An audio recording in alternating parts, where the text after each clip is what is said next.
Okay, good morning students. Today we are discuss about chapter number 2, accounting for partnership basic concepts. Okay, so that chapters included sub concept is calculation of interest on drawings. Drawings ಮೇಲೆ ನಾವು ಬಡ್ಡಿ ದರವನ್ನು ಯಾವ ಥರ calculation ಮಾಡಬೇಕು ಅನ್ನೋದು ನೋಡೋಣ. Okay, ಈಗಾಗಲೇ ನಮಗೆ ಗೊತ್ತಿತ್ತು ಇಂಟ್ರೆಸ್ಟ್ ಆನ್ ಕ್ಯಾಪಿಟಲ್ ನಾವು ಹೆಂಗೆ ಫೈಂಡ್ ಔಟ್ ಮಾಡಿದೀವ. ಓಕೆ, ಸೊ ಅದೇ ಥರ ಇಂಟ್ರೆಸ್ಟ್ ಆನ್ ಡ್ರಾಯಿಂಗ್ಸ್ ನಾವು ಏನು ಮಾಡಬೇಕು, ಕ್ಯಾಲ್ಕುಲೇಷನ್ ಮಾಡಬೇಕು. ಸೊ ಕ್ಯಾಲ್ಕುಲೇಷನ್ ಮಾಡಬೇಕಾದ್ರೆ ಕೆಲವೊಂದಿಷ್ಟು ರೂಲ್ಸ್ ರೆಗ್ಯುಲೇಷನ್ಗಳು ಇರ್ತಾವ. ಓಕೆ, ಪ್ರಿನ್ಸಿಪಲ್ಸ್ಗಳು ಇರ್ತಾವ. ಸೊ ಥರ ನಾವು ನೆನಪನ್ನ ಇಟ್ಕೊಂಡು ಕ್ಯಾಲ್ಕುಲೇಷನ್ ಮಾಡಬೇಕಂತ ಹೇಳ್ಬೋದು. ಸೊ ಇವತ್ತು ನಾವು ನೋಡೋಣ, in the absence of partnership agreement no interest is charged on the partners drawings. ನೋಡ್ರಿ, ಪಾರ್ಟ್ನರ್ಶಿಪ್ ಇಲ್ಲೇ ಇಲ್ಲ. ಸೊ ಆ ಟೈಮಲ್ಲಿ ಏನು ಮಾಡ್ತಕ್ಕದಲ್ಲ, ಬಡ್ಡಿ ಹಣದ ಓಕೆ ಡ್ರಾಯಿಂಗ್ ಮೇಲೆ ಬಡ್ಡಿಯನ್ನು ಕೊಡ್ತಕ್ಕದಲ್ಲ. However, interest is charged on drawings if the partner have agreed to charge interest on drawings.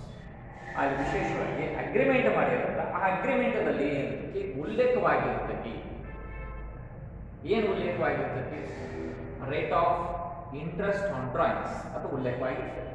So ಆ ಟೈಮ್ನಲ್ಲಿ ಆ ಟೈಮ್ ಸಮಯ ಅಥವಾ ಆ ಸಮಯದಲ್ಲಿ ನಾವೇನು ಮಾಡ್ಕೋಬಹುದು, ಕ್ಯಾಲ್ಕುಲೇಷನ್ ಮಾಡಬಹುದು. Okay, so interest is charge on drawings at an agreed rate for the relevant period. ಚಾಲ್ತಿ ಸಮಯಕ್ಕೆ ಓಕೆ ಅಥವಾ ಚಾಲೂ ವರ್ಷದಲ್ಲಿ ನಾವು ಇಂಟ್ರೆಸ್ಟ್ ಆನ್ ಡ್ರಾಯಿಂಗ್ಸ್ ಏನು ಕೊಟ್ಟಿರ್ತಾರ ರೇಟ್ ಆಫ್ ಇಂಟ್ರೆಸ್ಟ್ ಅದಕ್ಕೆ ಸಂಬಂಧಪಟ್ಟಿದ ಅಕೌಂಟಿಂಗ್ ಇಯರ್ ಮಾತ್ರ ಸಂಬಂಧಪಟ್ಟದ್ದು ಹೇಳ್ಬೋದು. ಓಕೆ, ನಿಮ್ಗೆ ಗೊತ್ತೈತಿ when was started financial in an accounting system. So 1st April to 31st March every year ಅಂತ ಹೇಳ್ಬೋದು, right.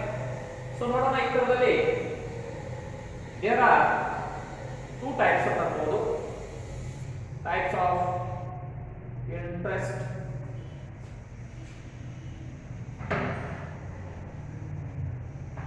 Types of interest on drawings. ಇಲ್ಲ ನೋಡ್ಬೋದು, there are two types of average period method ಮತ್ತೆ ಎರಡನೇದು ಏನು ಹೇಳ್ಬೋದು, ಪ್ರೊಡಕ್ಟ್ ಮೆಥಡ್. ಆವರೇಜ್ ಪೀರಿಯಡ್ ಮೆಥಡ್ದಾಗ ನಾವು interest on drawing ಹೆಂಗೆ ಕ್ಯಾಲ್ಕುಲೇಷನ್ ಮಾಡಬೇಕು ಮತ್ತು ಪ್ರೊಡಕ್ಟ್ ಮೆಥಡ್ದಾಗ ಹೆಂಗೆ ಮಾಡಬೇಕು, ಎರಡು ಕಾನ್ಸೆಪ್ಟ್ ಬೇರೆ ಬೇರೆ ಇದಾವೆ, ನೆನಪನ್ನ ಇಟ್ಕೊಳ್ಳಿ. ಸೊ ಎಕ್ಸಾಂಪಲ್ ಯಾವ ಥರ ಕೊಟ್ಟಿರುತ್ತೆ ಆ ಪ್ರಕಾರ ನಾವು ಕ್ಯಾಲ್ಕುಲೇಷನ್ ಮಾಡಬೇಕು. ಇದಕ್ಕೆ 6 ಮಾರ್ಕ್ಸ್ ಪ್ರಶ್ನೆ ನಿಮಗೆ ಕಡ್ಡಾಯವಾಗಿ ಬರ್ತೈತೆ ಅಂತ ಹೇಳ್ಬೋದು. ವಿಶೇಷವಾಗಿ ಆವರೇಜ್ ಇರ್ಬೋದು ಅಥವಾ ಪ್ರಾಡಕ್ಟ್ ಮೆಥಡ್ ಇರ್ಬೋದು, depend upon the situation. Okay, but compulsory ಇವು ಎರಡೂದ್ರ ಮೇಲೆ ಒಂದು ಮಾತ್ರ ಫಿಕ್ಸ್ ಗ್ಯಾರಂಟಿ ಪ್ರಶ್ನೆ ಬಂದೇ ಬರ್ತೈತಿ. ಸೊ ನೋಡೋಣ, ಆವರೇಜ್ ಪೀರಿಯಡ್ ಮೆಥಡ್ ಇದೆ. ನಾವೇನಂತೀವಿ, average period method is also called shortcut method to accounts. ಸಮಯದಾಗ ಗೊತ್ತಿತ್ತಪ್ಪ ಅಂತ ನಾವು ಹೋಗ್ತೀವಿ, ವಾ ಇಲ್ಲಪ್ಪ ತಪ್ಪು ಪಾಸ್ ಹೋಯ್ತು. ಅದಾಗ ಆವರೇಜ್ ಪೀರಿಯಡ್ ಏನಾಗ್ತೀವಿ, ಶಾರ್ಟ್ಕಟ್ ಮೆಥಡ್ ಅಂತೀವ.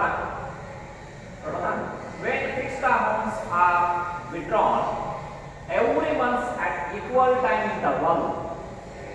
ನೋಡಿ, when fixed amounts are withdrawn, ನಾವು ಸ್ಪೆಸಿಫಿಕ್ ಅಮೌಂಟ್ ಏನು ವಿಡ್ರಾಲ್ ಮಾಡ್ತೀವಿ, ಪ್ರತಿ ತಿಂಗಳ ಅಮೌಂಟ್ ಏನು ಮಾಡ್ತೀವ, ಸ್ಪೆಸಿಫಿಕ್ಲಿ ಇಷ್ಟು amount withdrawal ಮಾಡ್ಕೊತೀವ.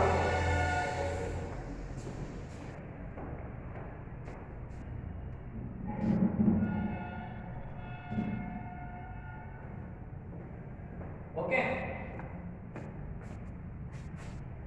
when fixed amount are withdrawn every month at interval time. Interval ಟೈಮ್ದಲ್ಲಿ ಒಂದು ಬಿಗಿನಿಂಗ್ ಇರ್ಬೋದು, ಮಧ್ಯದಲ್ಲಿ ಇರ್ಬೋದು ಅಥವಾ ಎಂಡ್ ಆಫ್ ದ ಮಂತ್ ಇರ್ಬೋದು. ಯಾವುದೋ ಸಮಯದಾಗ ನಾವು ಅಮೌಂಟ್ ವಿಡ್ರಾ ಮಾಡ್ತೀವಿ ಅಂದ್ರೆ ಯಾವ ಸೂತ್ರ ಯೂಸ್ ಮಾಡಬೇಕು, interest is equal to total drawings into ROI, rate of interest divided by 100 into average period in months, average period in months divided by 12. Okay, so ಇನ್ನೊಂದು ಸೂತ್ರ average period ಯಾವ ತರ calculate ಮಾಡ್ತಾರೆ, average period is equal to longest period plus shortest period. ನಮಗೆ ಗೊತ್ತಿದೆ longest period 12 months ಇರುತ್ತೆ, shortest period ಎಷ್ಟು ಇರುತ್ತೆ, minimum 1 month ನಮ್ಗೆ ಗೊತ್ತಾಗುತ್ತೆ. ಓಕೆ, ಯಾವ ಸಿಚುವೇಶನ್ ಕೊಟ್ಟಿರ್ತಾರೆ ಆ ಪ್ರಕಾರ ಕ್ಯಾಲ್ಕುಲೇಷನ್ ಅನ್ನು ಮಾಡಬೇಕು. ಸೊ ನೋಡೋಣ, longest period from the date of first months withdrawal till the end of the accounting year. ಒಂದೇ ತಿಂಗಳಿಂದ ನಾವು 12 ತಿಂಗಳವರೆಗೆ ಪ್ರಾರಂಭ ಮಾಡ್ಬೋದು. ಅದಕ್ಕೆ ನಾವು ಲಾಂಗೆಸ್ಟ್ ಪೀರಿಯಡ್ ಅಂತೀವಿ ಅಂದ್ರೆ ಓಕೆ 12 ತಿಂಗಳು ಬರ್ತಾವ. Shortest period from the date of last months with withdrawal till the end of the accounting year. Shortest period ನೋಡ್ರಿ. ಓಕೆ, ನಾವು ವಿಶೇಷವಾಗಿ ಶಾರ್ಟೆಸ್ಟ್ ಪೀರಿಯಡ್ ಅಂದ್ರೆ 1 ಮಂತ್ ಅಂತ ಕನ್ಸಿಡರ್ ಮಾಡಬೇಕಾಗ್ತೈತಿ. Shortest period from the date of last months with the withdrawal till end of the accounting year. Right, ಇಲ್ಲಿ ನೋಡೋಣ. ನೋಡಿದಾಗ ಏನು ಹೇಳಿಪ್ಪ ಅಂತಂದ್ರೆ, if the withdrawals are made in the beginning of the accounting year, beginning of the months, amount ಅನ್ನು withdraw ಮಾಡಬೇಕಾದ್ರೆ ನಾವು ಪ್ರತಿ ತಿಂಗಳ 1ನೇ ತಾರೀಕು ವಿಡ್ರಾ ಮಾಡ್ತೀವಿ ಅಂತ ಹೇಳಿಯೋಣ.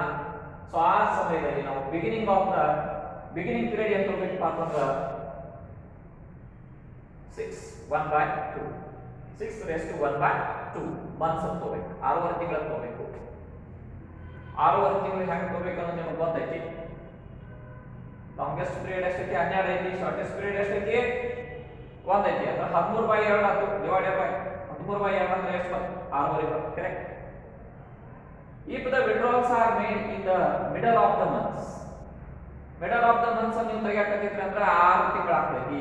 middle of the months ಅಂದ್ರೆ 6 ತಿಂಗಳು ಆಗ್ತೈತಿ. ನಾವು middle of the months amount withdrawal ಅಂದ್ರೆ 6 months ತಗೋಬೇಕು. ಅದರ ಜೊತೆಗೆ if the withdrawals are made in the end of the every month, ಪ್ರತಿ ತಿಂಗಳ ಕೊನೆಗೆ ತೆಗಿತೀವಪ್ಪ ಅಂತಂದ್ರೆ ಆ ಟೈಮ್ದಲ್ಲಿ ನಾವು ಹೇಳ್ಬೋದು ಅವರೇಜ್ ಪೀರಿಯಡ್ 5.5 ತಿಂಗಳು ತಗೋಬಹುದು ಅಂತ ಆಗ್ತದೆ. ನೋಡು, beginning 6:1/2, middle 6 months, and 5:1/2 ತಗೋಬೇಕು. ಬರ್ತಾತ ಸಿಂಪಲ್ ಆಗಿ ನಾವು ಬಿಗಿನಿಂಗ್ 6, ಮಿಡಲ್ 6, ಎಂಡ್ 5. ಬರ್ತಾತ 5 ಬರಿಬೇಕಾದ್ರೆ ನಾವು 5 ಓಕೆ 5:1/2 ಅಂತ ಬರೀತೀವಿ. ಬರ್ತಾತ. ಸೊ ಈ ತರ ನಾವು ನೆನಪು ಇಟ್ಕೊಂಡು ಕ್ಯಾಲ್ಕುಲೇಷನ್ ಮಾಡಬೇಕು. ಈಸಿ ಎಕ್ಸಾಂಪಲ್ ನಾಳಿನ ಕ್ಲಾಸ್ನಲ್ಲಿ ನಾವು ಇದರ ಬಗ್ಗೆ ಮತ್ತಷ್ಟು ಹೆಚ್ಚುವರಿ ಮಾಹಿತಿ ನಾವು ಎಕ್ಸಾಂಪಲ್ ಮುಖಾಂತರ ನಾವೇನು ಮಾಡೋಣ, ಅಧ್ಯಯನ ಮಾಡೋಣ. ಸೊ ಧನ್ಯವಾದ ವಿದ್ಯಾರ್ಥಿ ಮಿತ್ರರೇ. ಆಗಸ್ಟ್ ದಿನ ಗ್ಯಾಪ್ ಆಗಿತ್ತು, ಆ ನಂತರ ನಾನು ಕ್ಲಾಸ್ ಮಾಡೋಣ. ಸೊ ವಿದ್ಯಾರ್ಥಿಗಳಿಗೆ ತೊಂದರೆ ಆಗಿರಬೇಕು. ಓಕೆ, ನೋಡೋಣ ನೆಕ್ಸ್ಟ್ ಡೇ ಮುಂದೆ ಕ್ಲಾಸಸ್ ಕಂಟಿನ್ಯೂ ಆಗ್ತಾವ, ಪ್ರಾಬ್ಲಮ್ ಇಲ್ಲ. ಓಕೆ, ಧನ್ಯವಾದ.